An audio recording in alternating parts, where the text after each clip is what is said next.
Hello and welcome back to Meant to Move. My name is Vanessa. I am your host. This week, I'm really excited to bring to you Michael Fisher for his first ever Stir the Pot segment. This is a brand new segment that we're bringing to you. And for a bit of context, Michael is my partner. And from everything that we've been through together through 10 years of being with each other and living together, he has taught me some incredible lessons about food, about nutrition, and about behaviors toward food. And I think that his perspective is a unique one. I think with a lot of podcasts, we turn to a lot of experts for information, for guidance on how we should live our lives. And quite often, particularly for myself, the best teachers that I have found are my clients and, Michael. And they're not necessarily people with degrees or people with expertise, but people who are doing the things in real life for themselves. And I don't think that we can excuse that kind of practical experience, particularly when it comes to something as sensitive as food. And so I'm really excited to bring you this conversation and to bring you further conversations in this segment called Stir the Pot. It is designed to leave you with questions, but it is designed to leave you with questions that provoke the way that you approach food. Food is a huge part of movement therapy. It is a form of therapy for so many people, whether we have it consciously or subconsciously. And in this conversation, we talk about not only counting calories, but relationships to food. And if you are sensitive in terms of food, relationships border on a little bit of a negative psychological behavior, it can be a little bit sensitive at times. So we just wanted to assure you we're not necessarily talking about disordered eating, but it can be approached that way. So just make sure that you've got a clear head and you're ready to hear things. Without further ado, here comes the episode. Are you located in Sydney? I'm passionate about working one-on-one with clients. During an introductory session, I'll get to know you and your body, your pains, frustrations, and learn what movements light you up. We'll then get right to work, getting you moving in new and unique ways that will help you find pure joy and fulfillment with movement. Click on the Work With Me link in the show notes, and let's get started. Hello, I have with me today someone very special, someone who is going to be on here a few times. You're going to see them a few times. Is my excellent and wonderful life partner, for lack of a better term, life partner, human partner, Michael. Hello, welcome. Hello. Now, everybody, this is his first podcast, and I've roped him on. And the reason why I've roped him on is because I think that he is got a really worthy story, but also really worthy tips about nutrition, about fitness, about how they align. And his segment henceforth will be called Stir the Pot. As you get to know him, I think you will understand that. But what I want to do, just to let him take over for a little bit, I want you to tell me, babe, how did you get into fitness? How did you get into really liking food and nutrition as well? Cool. So first one, got into fitness because when I was 21, I finally got over 100 kilos. Basically, I was fat from when I was 7 years old when I moved to the US as a kid. Started eating a lot more for various reasons, but I won't go into that right now. But yeah, basically I had a lot of excess weight. And I'd kind of go up and down a little bit, but for quite a few years, I kind of sat between that 95 to 99 kilo mark. And I just remember one day I felt just particularly gross, to be honest. For lack of a better term, I felt fat and full and just not nice. I stepped on the scales and I was 100.8 kilos and I was just right, I'm losing this right now. Because I'd done a few bits before where I'd diet and I'd lose a few kilos and you just go back to shitty habits basically. And then I just decided on the spot that I was going to fix it right then and there. So I just did a stupid amount of internet research. Some of it was useful, some of it wasn't. Obviously, the internet's a dangerous place for specifically, I think, for health information. But I don't think I lost the weight very quickly. I dropped to 78 kilos in about 5 months. I got too skinny. And then I still remember one day I was just down at Cronulla and I walked into a bookshop and I saw Arnold's bodybuilding encyclopedia. I walked in, had a flick through it, and I was like, oh, I might buy that. I walked out and I walked straight back in. It's the best $50 I've ever spent in my life.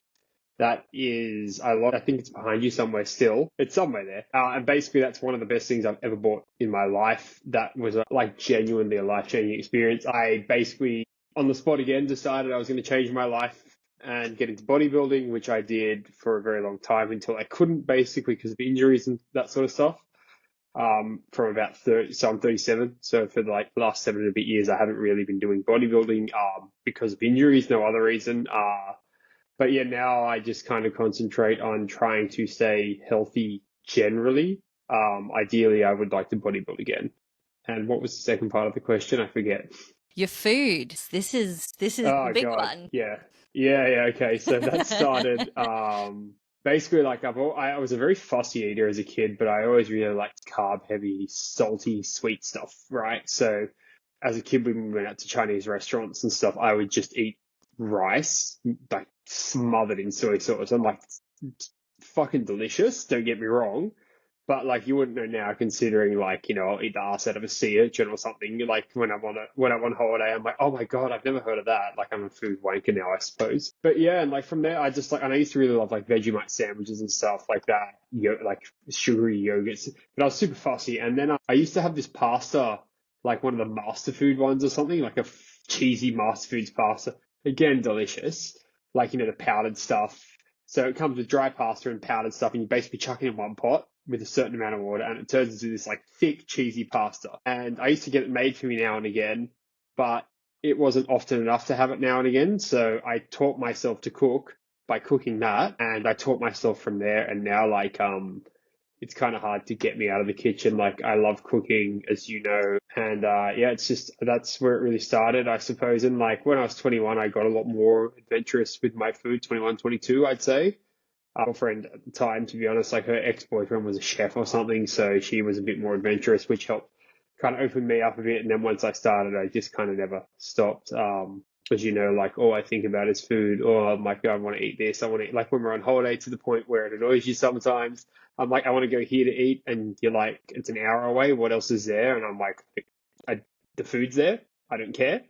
So yeah, that's sorry, it's a bit roundabout, but yeah, I love eating. I love cooking for people. I love eating with people. I love sharing it with people. Yeah, it's something that I truly, truly like. I'm very passionate about, and eating healthy generally.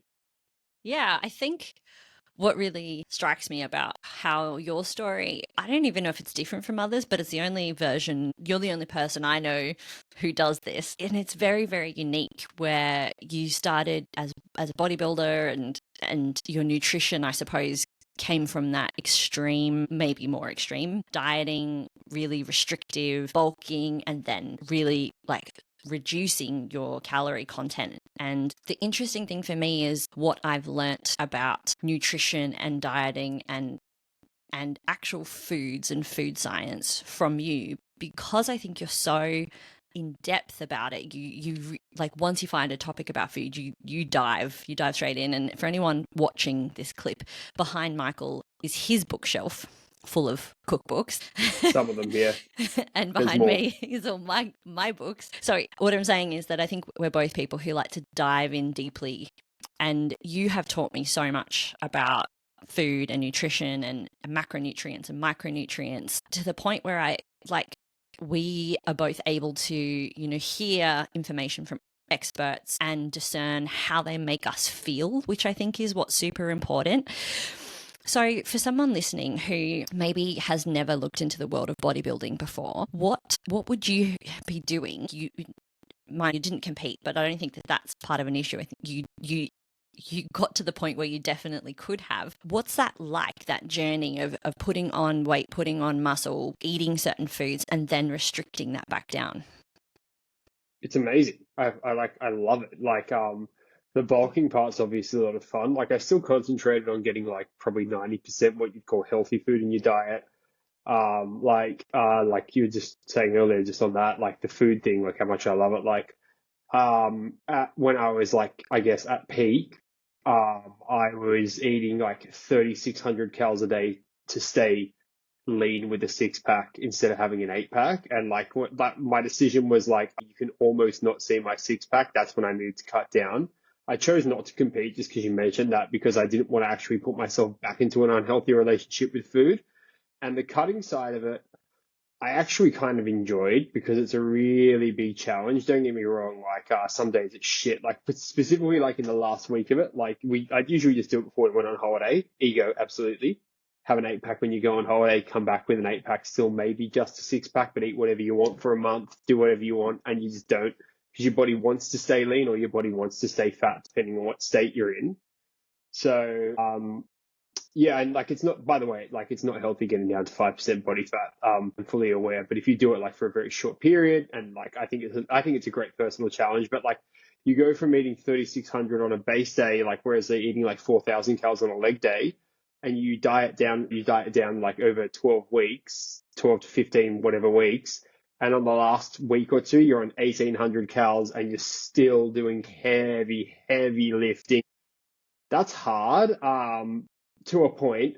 I never found it that challenging because I knew what I could get out of it, i.e. the end result.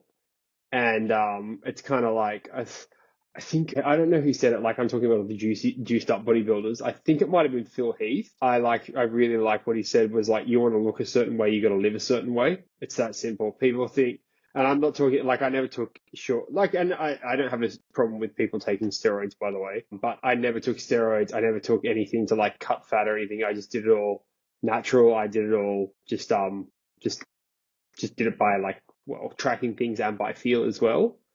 So, but yeah, with bodybuilding, like, it is what attracted me to it was part of, like, obviously it makes you look really good, in my opinion. If you bodybuild well, you look amazing. Like, if you're big and shredded, I think there's nothing like it's, you look in the mirror and you're like 99% satisfied with how you feel, because you're never going to be 100. I can promise you that once you start. But like, when you have that feeling of like, wow, I look fucking amazing and I worked my ass off for this, especially as a fat kid who was bullied about it a lot at home and at school and elsewhere. Like, it is an incredible feeling to get to the other side of that, to where like you literally have people stop you when you've got your shirt off, like when we're on the Amalfi Coast, to talk to you about it, or you audibly hear them go, fuck, that's impressive.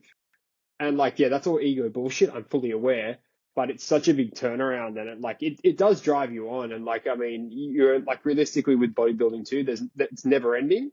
You can always be better. You can always be better, and you're only really competing against yourself. Even if you do comps, you're still competing against yourself, because you just want to be that little bit better every single time. And that's what I love about it. And it's all down to you. Nobody can do it for you. Like, literally nobody. In a team sport, you can have 10 great players and one guy hiding sometimes, or, however many it is, but it's all you. Literally no one else. Like, people can help you along the way, sort of, but like, it's, you control what you put in your mouth and you control what you lift. I don't know if that answered your question properly. Did it? Sure did. We'll have to do a quick bypass of Michael's reference to sport. There is football, Premier League, and Arsenal. That is his other love, which we will not go into this podcast, but I knew I had to mention it. We'll be here all day. If you want to talk about that, we can. I think this is where I'm really interested for people to understand when you talk about healthy and macros. And the cool part, I think, for both of us with this journey is, for me, my side of things, I was never interested in bodybuilding. I was never interested in cutting down or in dieting or in any of that. It was never part of something that I thought sane people did. No offense, bodybuilders are incredible, but that was my thinking. And yeah, I'd agree with that, to be honest. Yeah. It takes a lot of dedication and a lot of discipline to be able to stick to that, I think. And I see it. I've seen it with you, and I see it with a lot of the fitness professionals who I work with. But I think I was very, I'm not going to say loose with my diet. I thought I was being healthy, but then you pointed out so many factors in my diet that really changed my perception of, and I'm going to call it healthy, inverted commas, because I think that word is so vague, it's so broad, it's so conflicting, it's so ambiguous. It's really hard to describe. So we're going to go down point by point. into certain things that I think that you do particularly well. And the first thing that I think that has come from your bodybuilding side of things, and a lot of people are quick to dismiss counting calories and counting macros specifically because they tell you that it's not an exact science or that it doesn't work or that it's too time consuming, but you do it and you've done it for, I can't even count the years, you can tell me. 16 years. Yeah. Mostly for most of that time. And I like doing it, but yeah, go on. Yeah. So first of all, what is counting macros, counting calories? What does it do? And what are macros? Cool. So counting calories by itself, I don't think is a useful tool. I think if you're going to do it, if you want to do that, do it with the macronutrient content. So your basic macros are protein, carb, and fat, right? Which I think everyone kind of is aware of what all those are. And there's different types of carbohydrates, there's different types of fats, and then there's like complete and incomplete proteins. I'm not overly fussed about my carb and fat intake as long as I'm not eating stupid amounts of carbohydrates on, like when I say stupid amounts, like if I'm not doing anything for a day and I'm eating more than 200 grams, and a lot of people are like, oh, that's a lot anyway, but we can get into that or we can not. But basically, like for me, protein and fiber are the ones that I absolutely am massive on. So protein, like all research will tell you, or all credible research, that 1.6 gram per kilo of body weight, lean mass as well, by the way. So if you're 100 kilos and overweight, you don't need 160 grams. You say you're 30 kilo overweight, you work it out of 70, which would be, I'm not going to be able to figure that out. So about 110, 120 a day, right? Grams of protein, ballpark. That's more important to hit that, and that's optimal for muscle development. Now, if you're an elite level athlete or training like one, more protein will be better, but it's going to be minuscule things. But if you're at that level, minuscule things help. Like, for example, I was probably eating too much, but when I was like getting stacked, I was eating like 250 to 300 grams of protein a day. I can tell you, it made a difference along with the training and that, but like, it's still, it's a lot, right? Like now, I eat about 130 to 135 a day. And if I was doing heavy bodybuilding still, I'd be doing like 170 to 200, I think now with like more knowledge. And fiber particularly, well, fiber, there's a lot of reasons. Like one, if you don't shit, you feel like shit. Let's be honest. It's terrible. Like you feel horrible. And also like it feeds all your gut bacteria. So your overall general health's going to be better. Your mood's going to be better. And just like as a male particularly, it's super important with like prostate cancer and stuff like that. That also is in the family. So particularly say in the last 5-6 years, I've gotten a lot more strict on that. Like I basically refuse not to hit my fiber for the day. On holiday, that can be tricky, but there is strategies around that. But for example, like I have the RDI for men recommended daily intake, I think is like 35 or 38. So like I usually hit minimum 40 a day, if not upwards closer to 50. And for women, just for context, it's about 25 a day, 25 gram. And yeah, it's something like in Australia, it's like, I think it's like only like 5 or 10% of the population hit their daily fiber goal or get even, and when they say, and the rest of them like don't get near it kind of thing either. So, yeah, just fiber is super important, and fiber will keep you feeling full too. I mean, this is an old one I used to use, which was, it's not very tasty. Psyllium husk, which is like 80% fiber by weight. And it like, if you mix it with water and let it sit, it turns into this like thick gel. So you basically mix it with water and neck it. I used to have between like 5 or 10 grams of that with a big bag of spinach when I was hungry and cutting, because it's basically nil energy intake and you're still getting some nutrients and stuff, right? Like big bag of spinach is not going to be bad for you. But if I was hungry between meals, that would be my go-to. I mean, I don't necessarily think it's a great healthy habit in general, but like what I'm saying is like, but even like when you're on 1800 calories a day, it's a lot harder to get your fiber. But I was still very big on that. And I just think it's super important. And like protein as well. Most people probably don't need to track their protein, to be honest. Most, not all, because you're probably getting a shitload more than you need anyway, because you're probably having meat at every single meal. Not ragging on meat. I eat lots of meat, blah, blah, blah. But you're probably having more than enough protein in a day. And especially most people aren't that active, so they don't even need the 1.6 a day. And that's all like based off actual science too, right? Like I'm not just making this up. I used to read like scientific articles and stuff. Like I don't anymore because like I've got, like, I don't know, better things. I'd rather be cooking. Yes, I can confirm several things in this story. Have seen him many times eat a bag of spinach and neck a glass of psyllium husk. I also have recently increased my fiber uptake. So since I had endometriosis surgery, have increased it even further and can say that I don't get hungry during the day, like at all anymore. And you just feel so much better.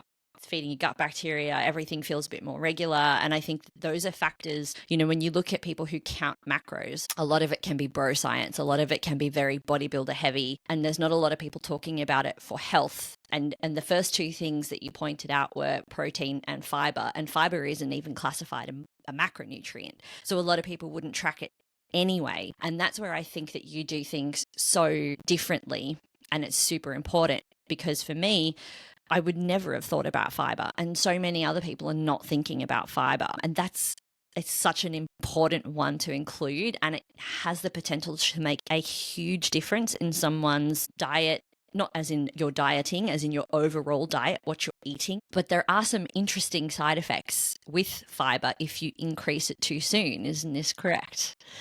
Yeah, basically you might clog up. If you don't track when it comes to tracking, I think you need to start at your baseline. If you're ever going to start tracking macros and stuff, we're going to get just there. Eat like you normally do. Okay, cool. We're coming to that. Basically, too much fiber too quickly will clog you up. So you need to increase it gradually. And you just have to accept you're going to fart more. It's that simple. There's no two ways about it. There are some spices that actually do assist with that.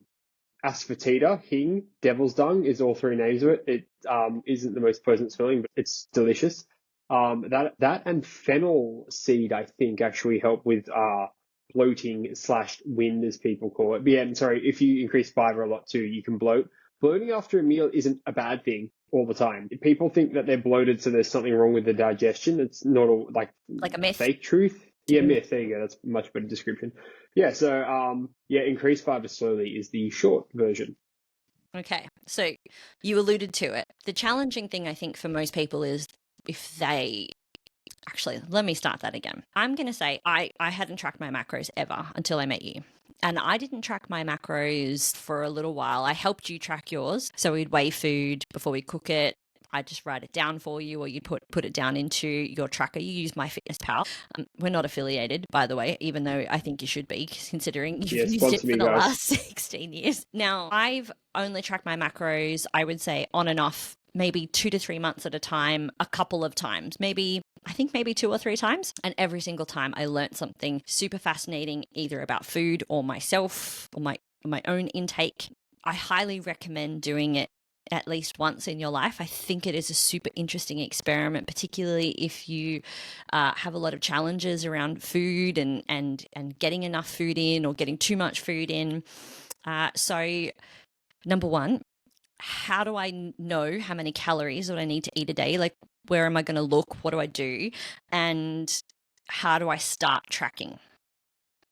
So, all right, there's loads of those like basal metabolic rate. So like what your base metabolism rate is per day if you were just laying on the couch, how many calories your body would burn. They're always like generous, as in like if I put in my BMR, basal metabolic rate, it'll tell me that I need like 2,700 calories a day or something, which I don't at this stage. At the moment, depending on the day, I'll eat between 22 and 27. 27 on my, like I currently have an injury, so I'm not doing anywhere near as much as I'd like to be doing. But like if the days that I'm in the gym at the moment doing what I'm like, again, limited things, on one day on Saturdays when I do the most, and I do that on purpose because we tend to eat more on the weekend, I'll aim for about 2,700 cal. But yeah, so basically what I was getting at with that is most people aren't active enough to eat that much. It honestly is a trial and error thing, I think. Like, use one of those basal metabolic rate calculators and probably slash 10 to 20% off it. Maybe start with 10 and then kind of, look, your weight's a weird thing because it changes so much. Like one day, like I don't weigh myself because I think it's stupid now.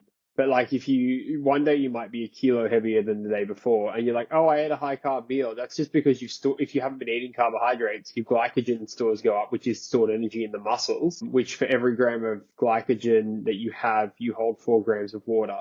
So if you're someone who's like low carbing and then you suddenly have a big high carb meal, of course you're going to wake up fatter, not fatter, obviously, the next day or heavier because your body's just going, oh shit, I need that because like this is what I use for energy.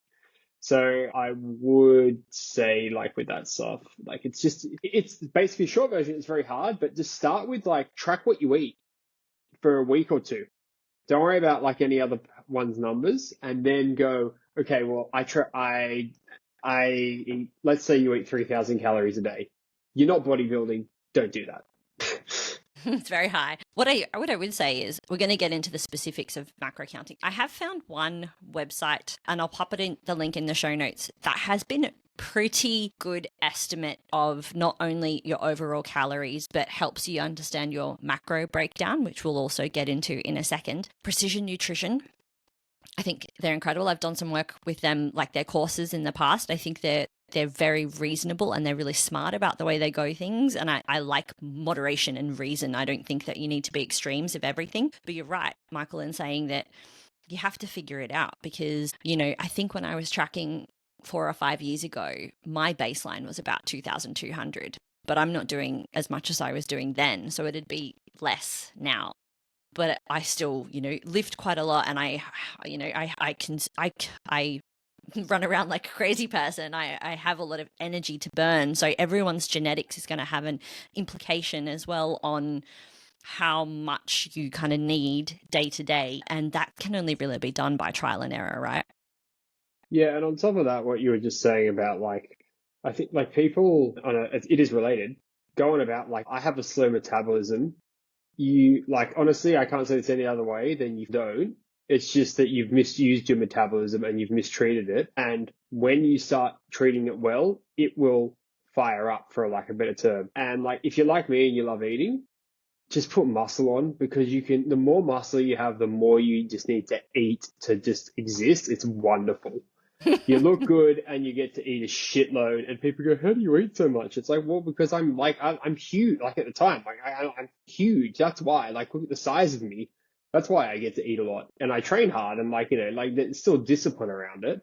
So, yeah, look on that, like, I think, yeah, like you said, it's trial and error, but just start with what you've been eating regularly. And then you start to, then the reason I say start with what, like, don't change something, then start tracking. Just start tracking because understand what you're eating as well. And look, there's a whole rabbit hole about like how accurate is everything in there. And yes, that's a big thing, but that's when you've got to just put in a little bit of time and like check it online, like with, I'd say relatively reputable organizations like the USDA website and stuff, because they actually do it scientifically. And that's when you can start to get an understanding. And then when you eat out and have like, for example, if I go out for a degustation meal, you know, like 6, 10 courses, there's no way I'm going to track that for two reasons. Because you're going to give you a heart attack looking at the macros. And secondly, you're not going to have any idea if it's a fine dining restaurant because of like the techniques. You have no idea what ingredients they're using to make. So like you might know some of them, but you're not going to know all of it. And it's also not worth your time. Just go and enjoy it. Like, just go and enjoy stuff like that when it's once in a while. Yep.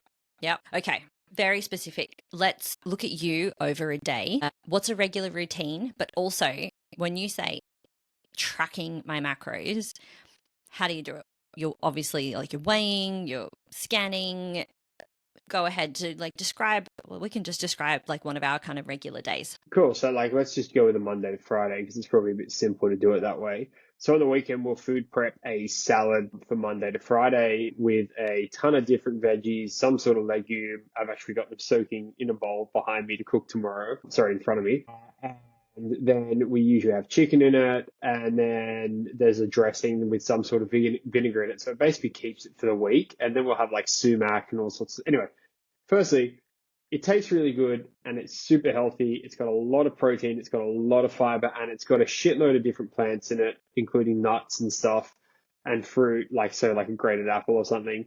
So like you're getting like 12, 13 different fruits and vegetables and nuts in one go. Then I'll calculate that at the start of the week. So for example, like there's 350 grams of dried chickpeas that I'm soaking now. So that's 35 grams a day per serve because there's 10 serves, 5 each. There's two of us, 5 each, right? So just stuff like that. And then I'll have chicken breast. It'll be about a kilo. So it's, oh, no, it'll be less, but whatever. Like 600 gram. So it's about 120 gram raw weight a day.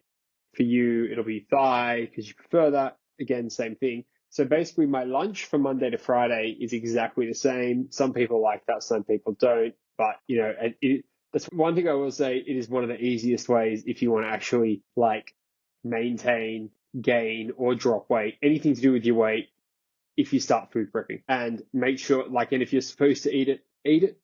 Don't make an excuse not to eat it. But yeah, like what it looks like is in the morning, I'll always, not always, like if I've got something left over, I'll have it from the night before if I want it. Like, so I love a curry. So I'll have a curry any time of the day.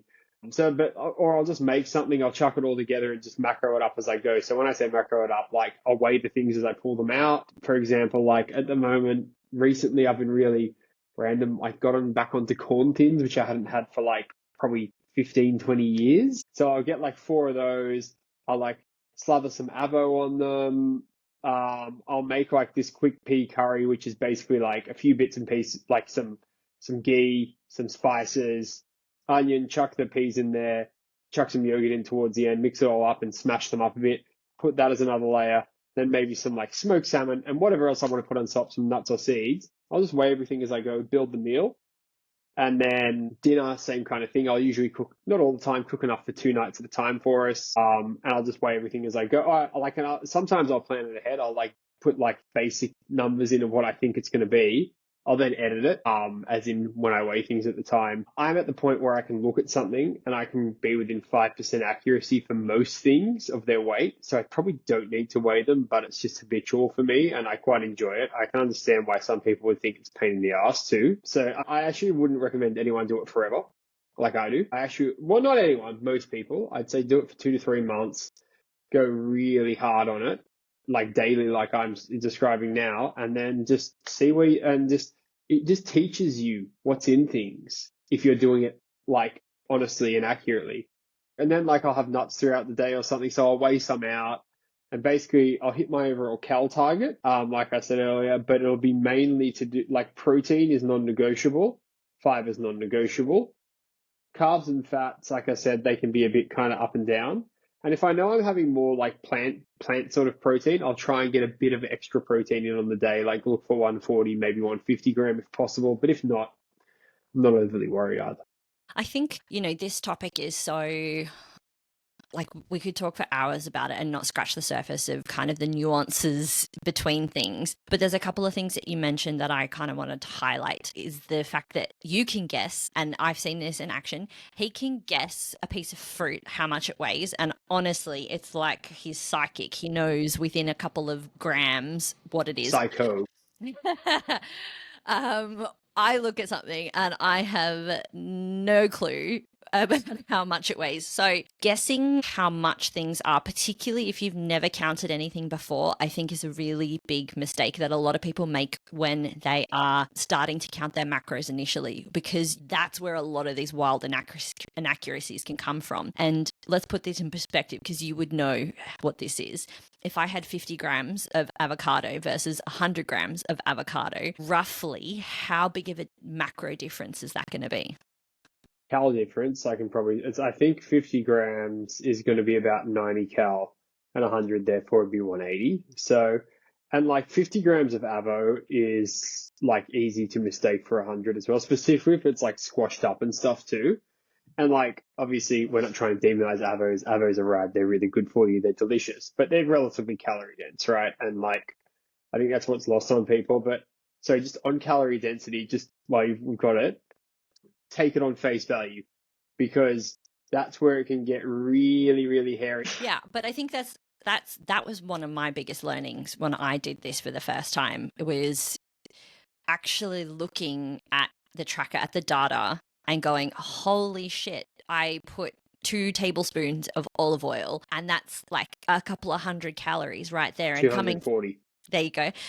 I told you, coming from an Italian background, that's not a lot of oil.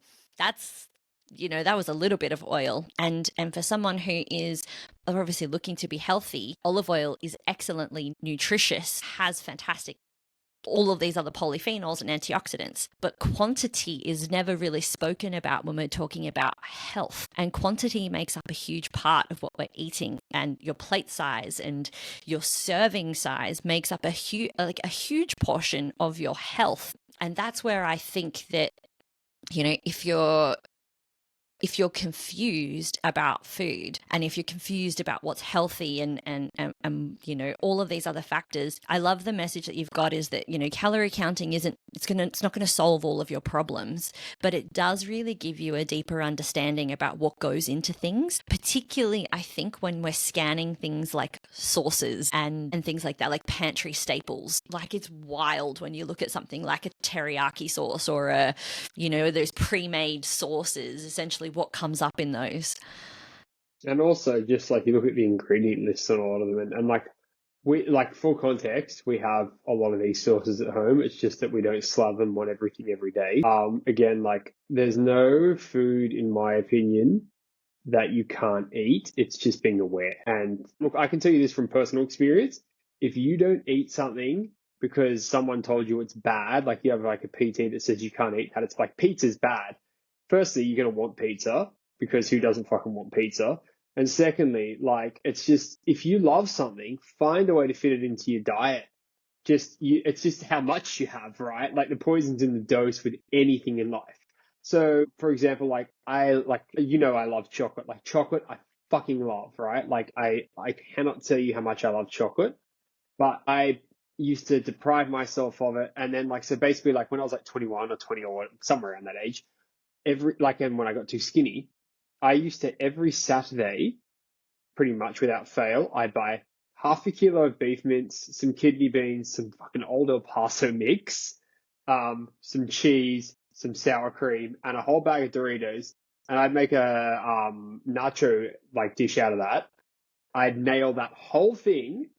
Then I would have an entire block of Whittaker's chocolate. And I was still skinny because I was under eating at that stage the other 6 days of the week, right? But my point is, that's not healthy at all.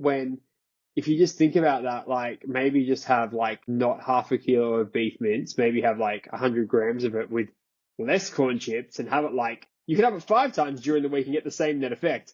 I'm not saying have corn chips 5 times a week, but what I'm getting at is and then the chocolate, if you spread that out over the week, you can have it every single night. So I allow that if I want chocolate every single day of my life now, I will find a way to make it fit. So my favorite thing is to get although I don't really want to advertise for them anymore because they're doing dodgy things, a certain brand of chocolate, 90%, which I'm going to stop buying because of their dodgy things, I'll happily say the peanut butter brand, Maver's dark roasted peanut butter. Put that on 2 bits of the chocolate and then sea salt on top. It's heaven to me. And what I'm getting at here is I loved chocolate and I used to deprive myself of it. And now I'm like, why would I do that? That's ridiculous. And that often comes just with age as well, I think. And realizing that as much as don't get me wrong, I love being massive and shredded, enjoying your life's important. I eat it daily, basically. Sorry, that's probably a little bit off subject, but.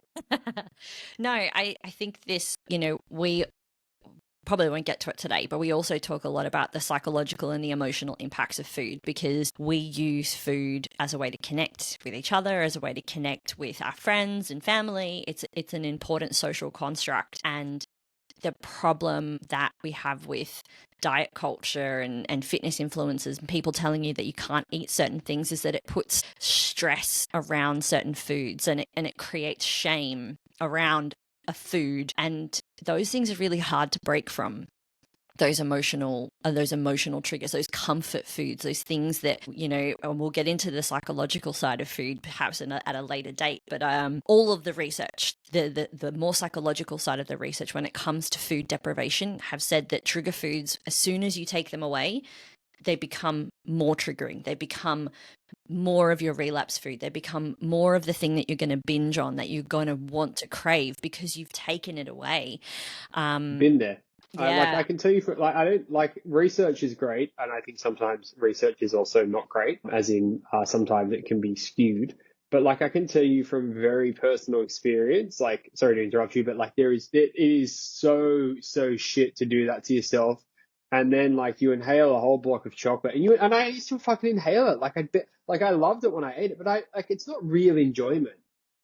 Like it's not real enjoyment. Like when I sit down with my dark chocolate and peanut butter with sea salt on top now, I love it. Like to the point like where I'm like, can you not talk to me while I'm having it? Because I sit there and like, I like legit the other night, right? And specifically if it's something stressful or whatever too, I'm like, not now.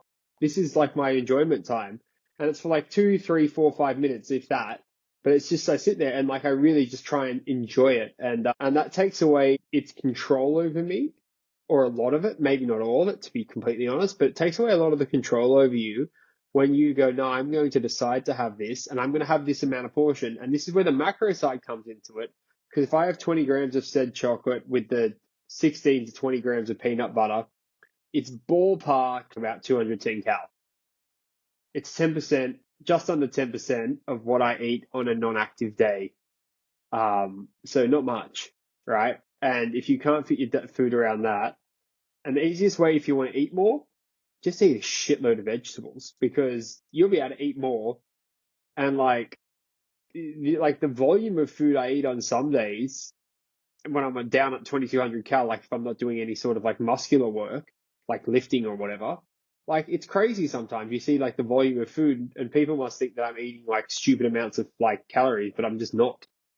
This is a really big one. I think we'll finish up around here. Some people might not have seen volume eating before, and we've talked about macros. And so macros is obviously counting the energy that the The food will protein, give you. carbs, and fat, as Yeah, well as the energy intake. Yeah. exactly, right? So how it gives you energy in the body, what those macronutrients are used for, and then the overall energy consumption. But volume is really cool. What's volume eating?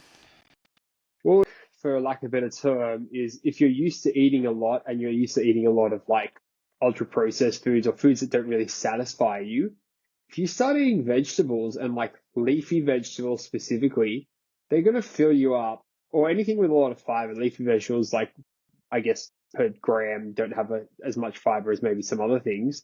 But like if you eat a whole sweet potato, like a decent sized one, like 250 gram, that's going to leave you feeling really full. And it's really delicious too, right? You roast that, like put like a small drizzle of honey on it. You don't even need that because like if you roast it, it brings out the sweetness. But you're eating a lot of volume, like 250 grams of food on one of your vegetable, like one vegetable. That's a lot. That's 3 of your serves as well, by the way. Like, but then like if you want to add lots of volume, shred cabbage and stuff. And like people might go, oh, cabbage gross. But like what I'm getting at is like it doesn't matter. Like shred something leafy, shred it, because then it'll like look like it's bigger. And by the time you eat it all, you're just going to be like, wow, I just ate a load. And you'll find that you're starting to eat healthier and therefore it's filling and you're getting micronutrients, which you probably previously weren't getting as many of. And you're just going to feel a lot better. And like that satisfaction. I think there is this thing too, like where if you're not healthy as such with your eating and then you start to become healthy, I think there is a really nice satisfaction to that. Like to know that you're feeding your body better because like, let's face it, life's very stressful. So like eating is very closely linked to your mental health. Your gut bacteria diversity is very linked to your mental health. Like I was listening to something the other day with Osher Ginsberg. He was talking to like a gut health expert.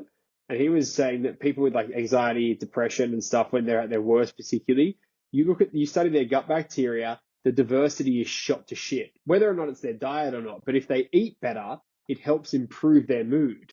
It doesn't mean it's going to make your anxiety and depression necessarily disappear, but it's not going to make it worse. It's probably going to help it. So things like that, like to me, are like mind blowing because like it's like I'm somebody who has issues around that, like complex PTSD, anxiety, depression for other reasons. But as well, that's part of healthy eating for me is like, I'm like, well, this is going to give me the best chance of not suffering from those symptoms because when those symptoms are bad, it's fucking horrible.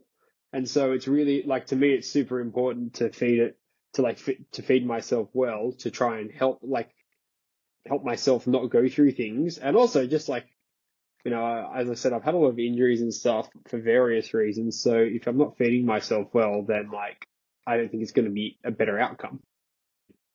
No, it's good. I like it. Last question. I think that food and enjoyable food experiences are a completely underrated part of movement therapy, 100%. I think food can be therapy, and we'll talk about this in later pods. But let's set the scene for someone. What, if you had to pick one off the top of your head, what is your most like therapeutic food for you? That if you're desiring comfort and nutrition and all of the good things, what are you going to eat? I'm going to put that back on you and say, what do you think it is? Because I reckon you might know. Curry. It's curry. Absolutely. Yeah, absolutely. It's a curry. Especially like, because curry gets a bad rap, like for health wise, because people go out and have it. And like, yeah, often it's got a ton of oil and stuff in there. But like, you don't need tons and tons of oil. You need some oil in there because it helps actually like carry the flavor of the spices and stuff. I'm not anti-oil. I'm not anti any of that stuff. Like, I think that's crazy to be anti that. But like, if I, like, for example, if I need comfort and like a good dal, like, is incredible, or a curry that has meat, but it's got lentils in there as well. There's something supremely comforting about like a really hearty, thick, lentil-y curry or dal for me personally. Part of the association with that is like, for me, it sounds odd. It wasn't really something I grew up eating, and I don't necessarily have positive associations with my childhood a lot of the time. So it's something that I've given myself and learned to love and make by myself. And like, I am like obsessed with Indian food and like Sri Lankan food and like anything that has spices generally. So like, I love Arabic food and stuff too. But like, if I had to pick one thing and I had to, I'd say it's actually probably dal. Because it's just, yeah, it's just something beautiful about having like this bowl of dal, and it just like, it fills you up. And like, I don't know, I think you just can be like a wanker about how healthy you feel after it. Be like, I just had this really healthy thing and I feel great now. But you do, right? And then like, let's be honest, it's going to make you nice and regular too. Exactly. Thank you. I love that. For context, everybody, this is true. I have watched the dal consumption. He makes an excellent dal. If you want a recipe, you're going to have to reach out on socials to him. My comfort food for sure would have to be a pasta. But what I love about how you make pasta, number one, you make very great pasta, very good fusion pasta, very good traditional pasta. I make it better than Italians, just saying. You do. But if I want it for something that's during the week, you actually include so much nutrition into it and still find a way to make it delicious. And I think that a lot of people think that comfort isn't healthy. And both of the meals that we're talking about, mine's probably less overall healthy because we're talking about pasta is generally a higher processed carbohydrate consumption in that. But they're both, you can turn them into super healthy meals. You know, curry can be this extremely fatty, very greasy meal as well. Or you can turn it into something that's got an incredible array of spices and, you know, like you said, lentils and dals. It has a lot of fiber and a lot of nutrition. So there's always a spectrum when it comes to food. And I think that we're really quick to label something healthy or unhealthy. I think that's really dangerous as an endpoint. Yeah, I'd agree with that 100%. It's specifically like, yeah, pasta, like, I think, again, it's the dosage, right? Like, if you're having like 70 grams of dried pasta, right? It's going to change brand to brand or whatever. But let's say that's like 300-ish calories, right? But once you start adding everything else, you probably, it's going to be a heavier meal. But if you know you're going to have that, just eat a little bit lighter at the other meals of the day. Like, it's not, like, to me, I just think people just make no people don't plan their food. And I can understand people want some degree of spontaneity. I 100% agree. Like, I used to plan like every single dinner Monday to Friday. But the point is, like, start planning a little bit more and you'll just find it a lot easier. And like, a little bit off subject, but I want to say, like, I'm huge on food waste. And I think it's disgusting that people throw away so much food. People always talk about like, oh, it's hard. No, it's not. If you're throwing away more than 5 or 10% of what you're buying, then you're doing the wrong thing. And like, you're wasting money forget the other side of it. Like, look at it from like a purely personal perspective, a selfish perspective. You're wasting money. You're probably working a job you hate, like a lot of people are, unfortunately. And you're wasting the money that you're going and slaving away to make someone else rich. No way. Like, plan it just a little bit better and you will get a lot more from it and you'll enjoy it a lot more. And cooking is not hard. You don't have to spend hours in the kitchen. I'm happy to, but you don't have to. And like, there's nothing wrong with shortcuts or cheats, right? As long as you're not like loading it up with crap, but also like just try cooking. It's fun. Like try it easy, like start easy.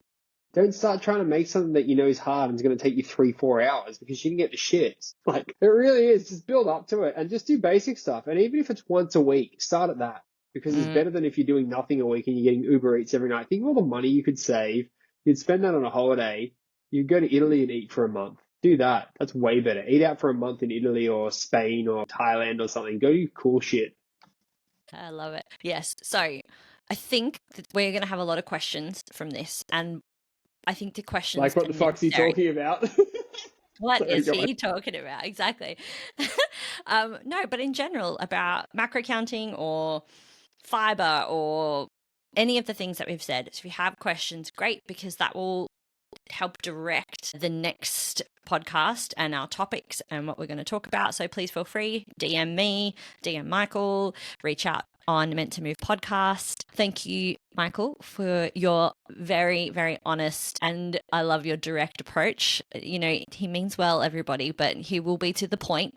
That's why it's called Stir the Pot. Okay, stir the pot. But thank you for now, and we will see you again soon. Thank you.